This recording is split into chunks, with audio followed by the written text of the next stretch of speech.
posted on the Delegate Assembly website. And so we'll be able to, you'll be able to access it at that time. I'm glad we've had the chance to do this today. This is, the cycle is, 3 years long. We're a little over halfway through. We're really going to begin to get to the nitty gritty of the work that the delegates do in the Delegate Assembly. So this is really good timing for the orientation. Well, half an hour ago was a great timing for this particular orientation. So I'm not controlling the slide, so I'll just ask to move ahead, but then also as we get into this, really thank you all for your service. I really appreciate, we all appreciate the time and energy it takes to be a delegate. It is a lot of hard work that reaps great rewards. So thank you all for being part of this really important process.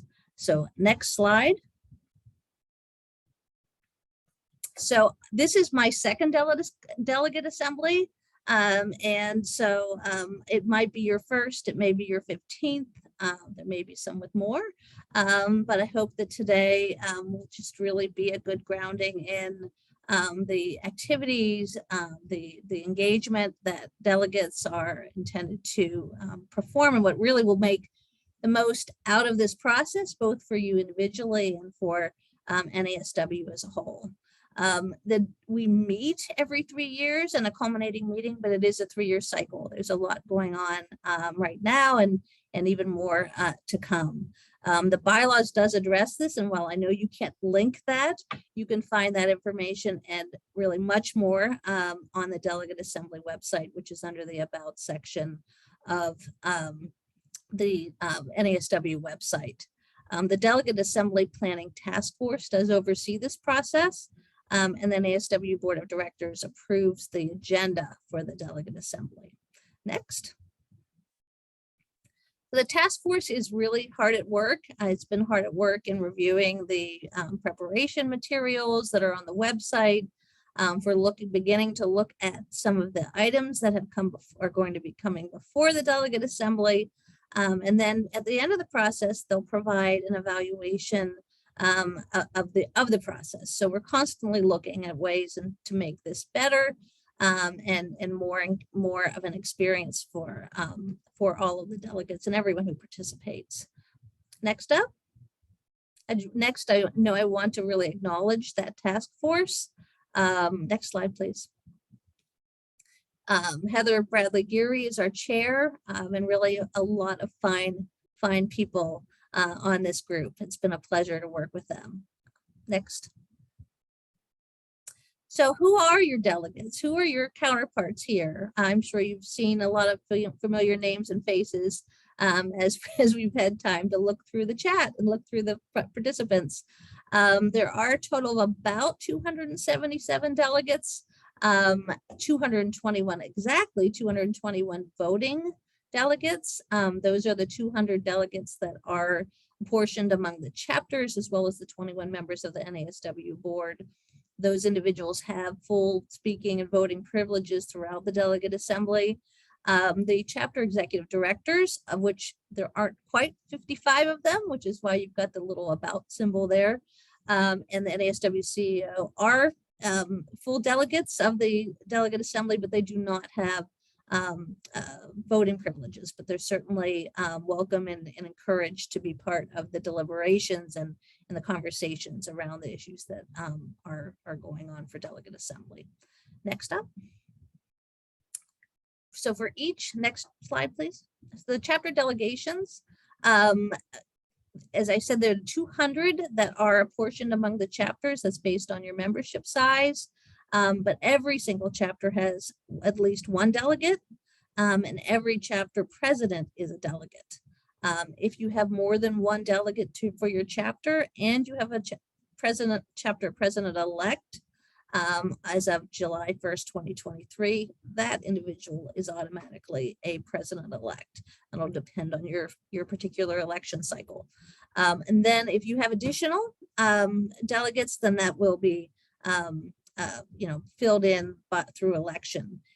it is a long cycle. 3 years is a long time. If there is a delegate who for one reason or another does need to resign, it's the chapter president that appoints that replacement. And of course, if it is the chapter president, then there's the process to replace the chapter president, which would make that happen.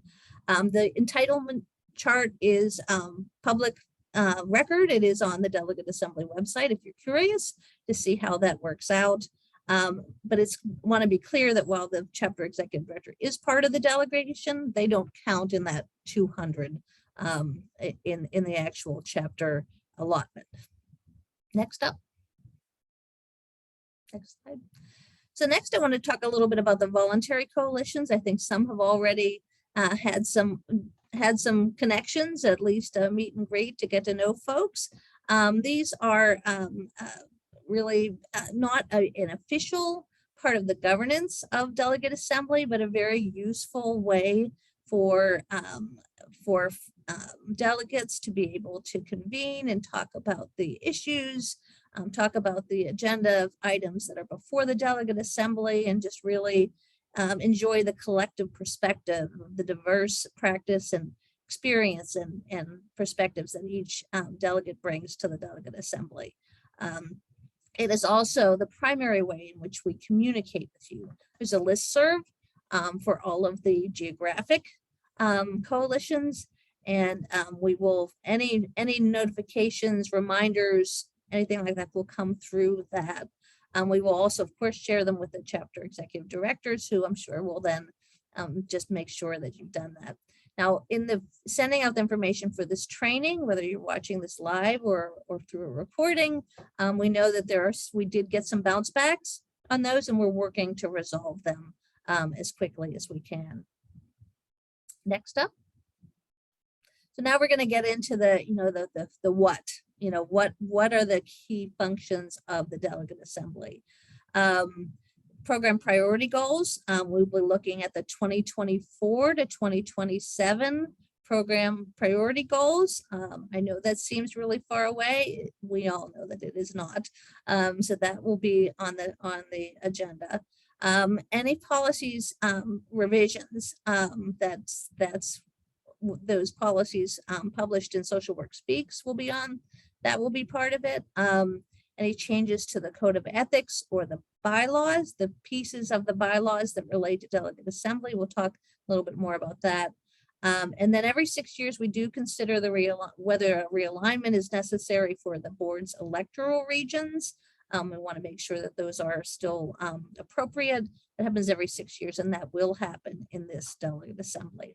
Now I'm going to go into each of these with a little bit more detail, particularly where you all will be involved in each of these processes. Next up, we're going to start with the program priority goals.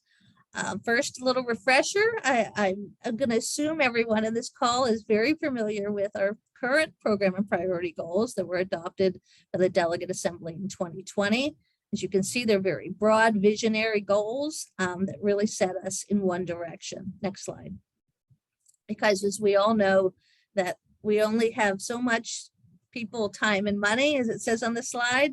Our resources are limited, as are most organizations and most households. And so the program priority goals really helps make sure we're really all, there might be different takes in different places and how we address these important goals, but we're all moving in the same direction. The program committee is currently creating, they are tasked with really the main job of drafting the program priority goals. That will go through some internal review, and then back, please. And then we will, once the NASW board approves it for to be on the agenda, which we expect to happen in January, that will be published for member comments. And this is one area, and there are a couple pieces that have the member comment period as we go through this. This is one really critical piece of your role as a delegate, to read those comments, to think about them holistically. You may discuss them in your coalition meetings or in your chapter delegations, and really determine whether there's a needed change or whatever, reflecting that member view on the proposal, because then you're bringing all of that, including, of course, your own expertise and your own knowledge, to the culminating meeting. This item, like several others, has two parts to its consideration.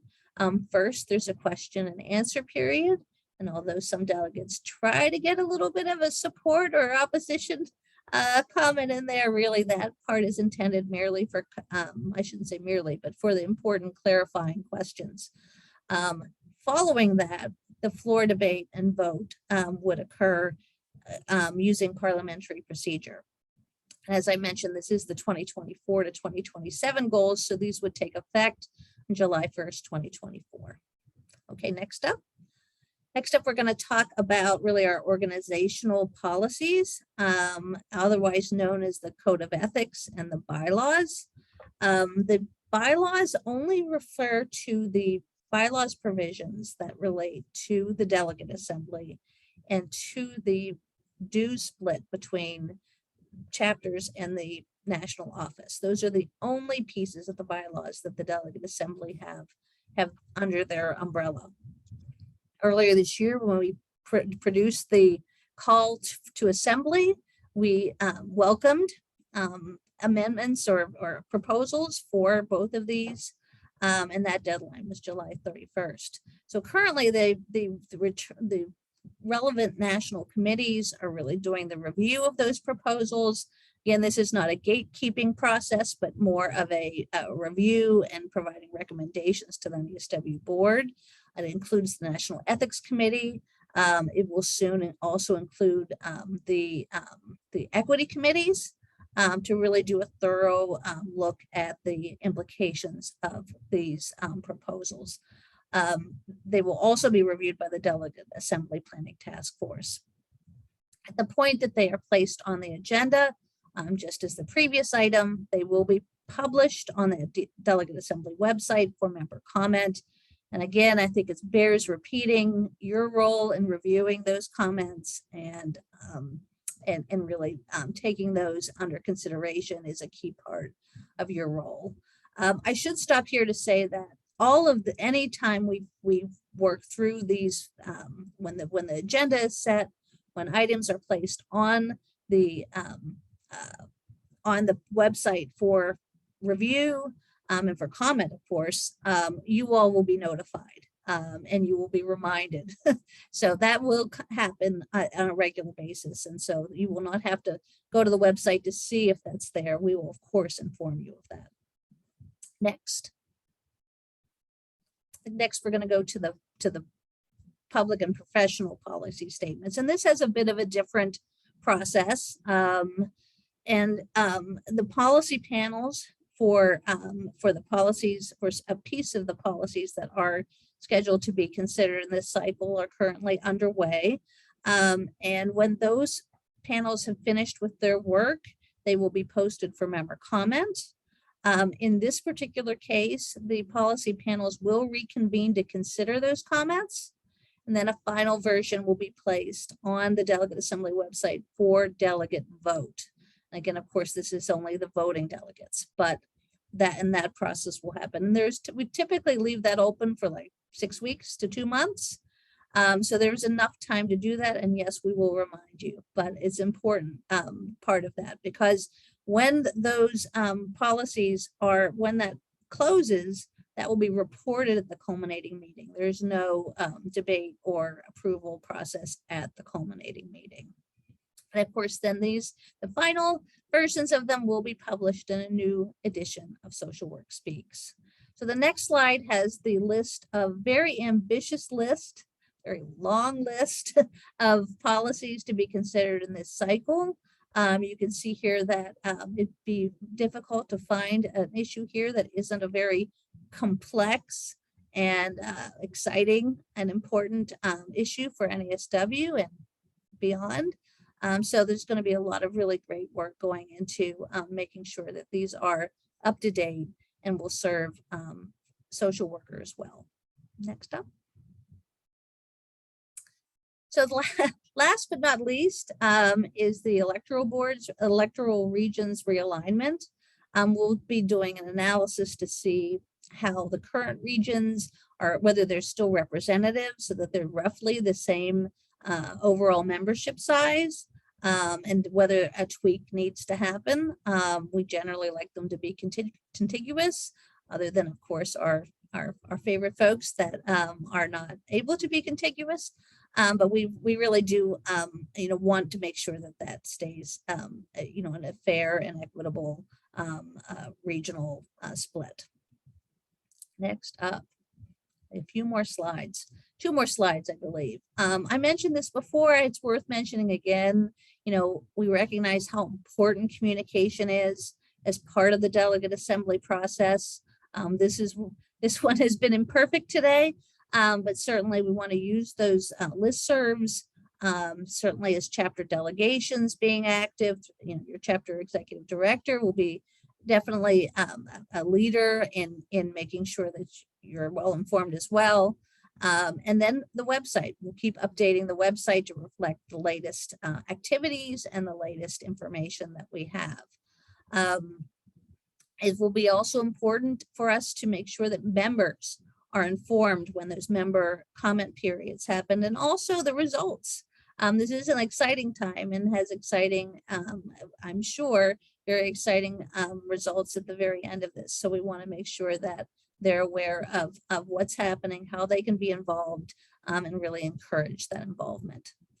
So for the last slide, before we get to any questions you may have, I really just wanted to hone in on the activities and again, get you ready for, really the time that we're going to be rolling up our sleeves. And I'm going to start at the bottom of the slide with our culminating meeting. This cycle, we are reserving 2 days. We learned the hard way last time that 1 day may not be enough. So we want to play it safe and do 2 days. Now this is a virtual meeting, and it will likely be from the Eastern time zone in the afternoon, in order to try to accommodate as many of our time zones as we can comfortably. We have so many of them, and so we will be doing that in those afternoons. Obviously, when we get the exact time, but typically it starts at 1 or 2 o'clock Eastern time and goes to 5 or 6 o'clock in the evening. So if you block out 1 to 6 Eastern time on both of those dates, we'll know that you'll be able to be active and present during the entire delegate assembly. Moving back up to the actual the earlier activity, I should say, really the next time that we'll really be calling upon action, in addition to any conversations that you want to have on the coalition level, which of course can happen at any time. That can include trainings. It could include really, anything that you feel that would be useful for this process.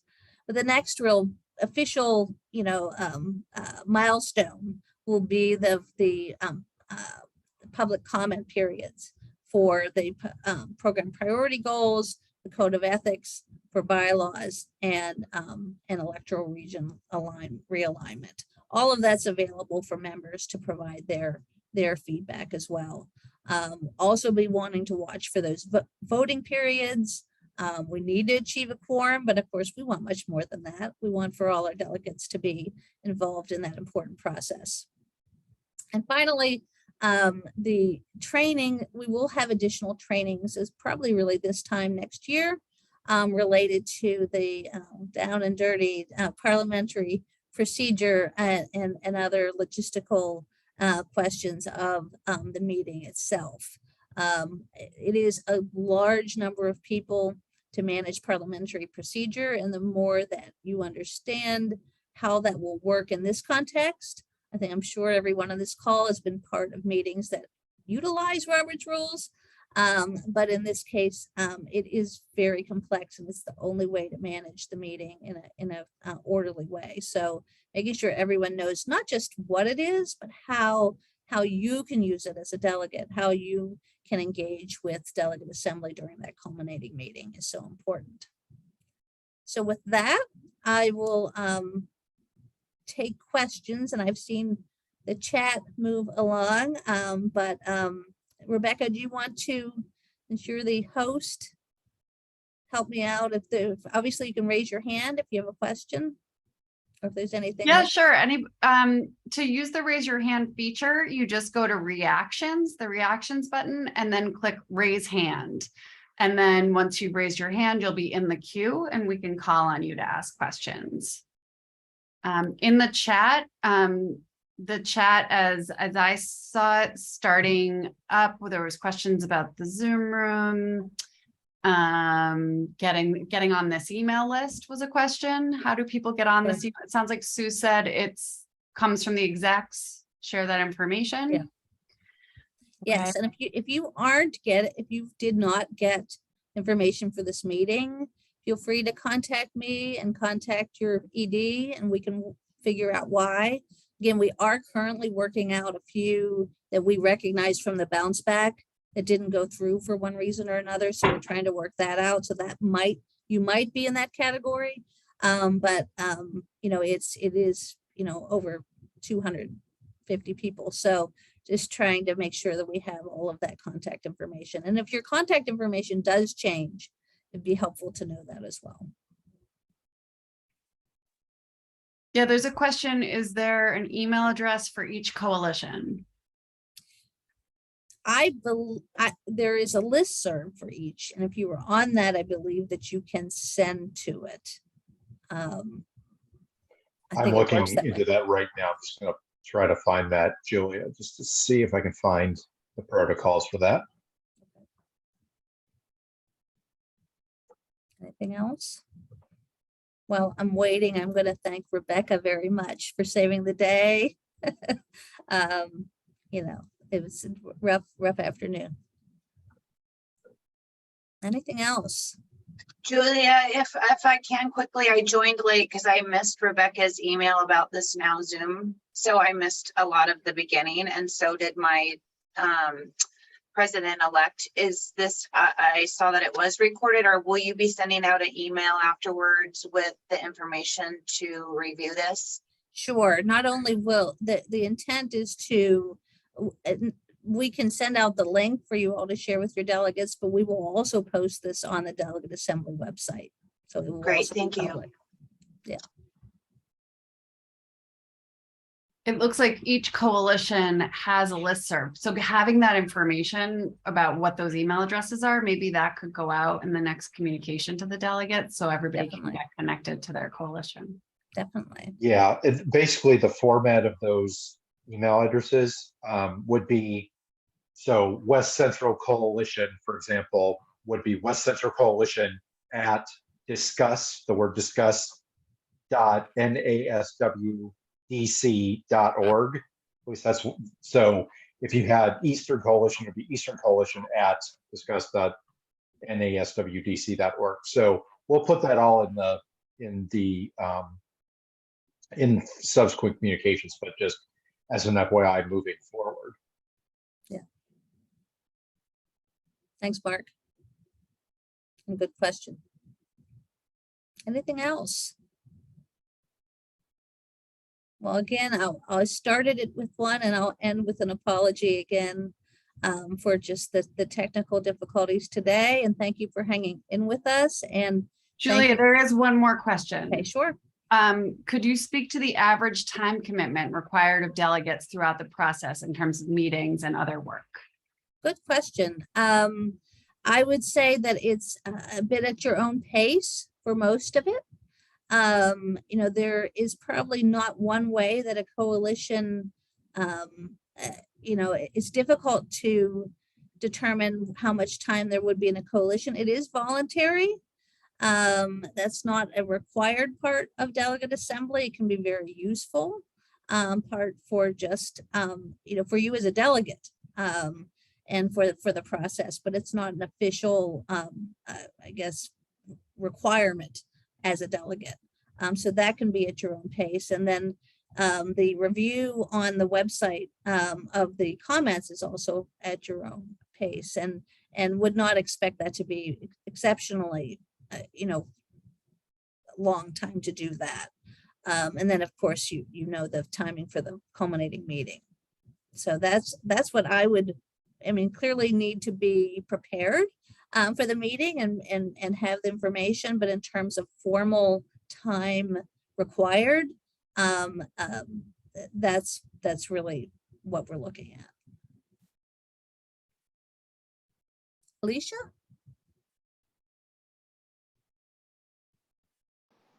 Hi.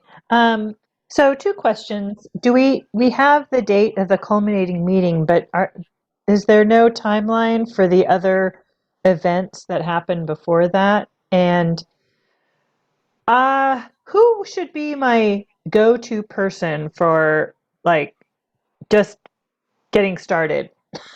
Sure. Well, your chapter executive director is absolutely your first go-to. Chapter operations is here for you as well. Thank you, Rebecca. Is here for you as well. If you have any questions, you can contact me. You can contact anyone on our staff. We can help support that. And of course, your ED knows how to reach us too. So if it's something that they can't answer, we certainly can do so. The other part of your question is a good question. So what we would expect is that in January and February would be when all of the items for member review would be released, as well as the first set of policies.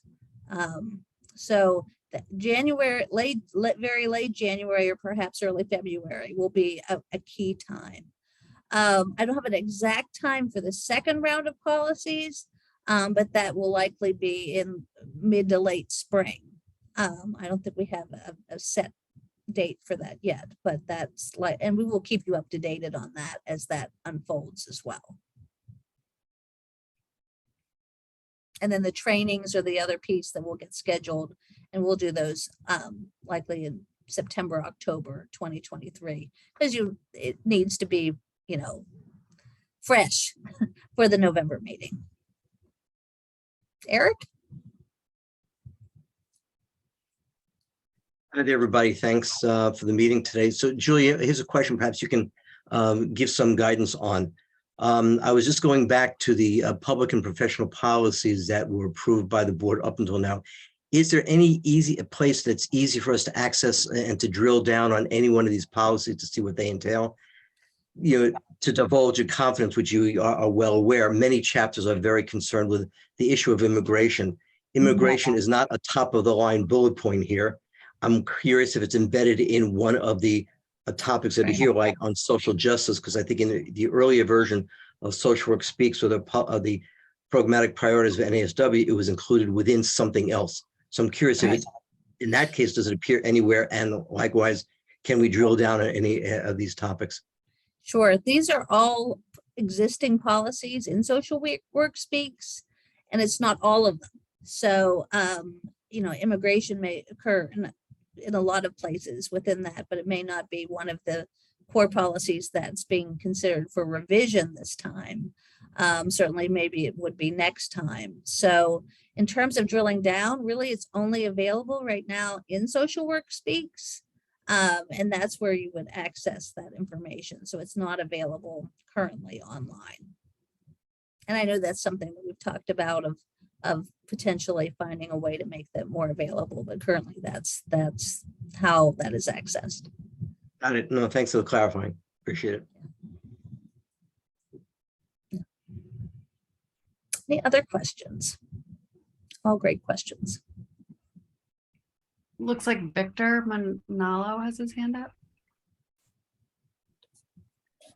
Hi, thank you. Hi, Julia. Hi. It's Victor Manalo from the president of the California chapter, board of directors. And I just wanted to let everybody know there was a previous question from Alicia, I think, about like, who do I go to? And I just wanted to let everyone know that because I'm the chair of the Council of Chapter Presidents.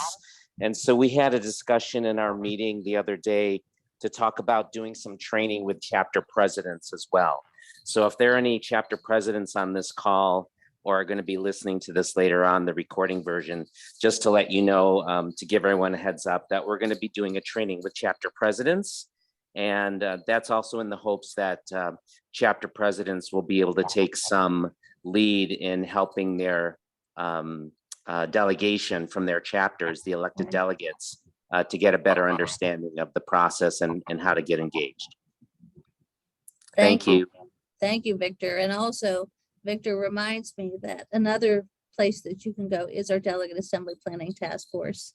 Their names are also listed on the Delegate Assembly website as well, so you can find out. If you missed the slide one quickly, you can certainly access that there. They are a wonderful resource as well, particularly folks like Victor who have even presided over the Delegate Assembly. Thank you. Don't everyone call me at the same time, but I'm happy. Or email me at the same time, but I'm happy to talk with anyone that has any delegates or anyone that has any questions about delegate assembly in the process. Thank you so much, Julia. Appreciate it. Thanks, Victor. Anyone else? All right. Well, thank you all for your time, for your patience, and for your service. Hope you all have a wonderful day.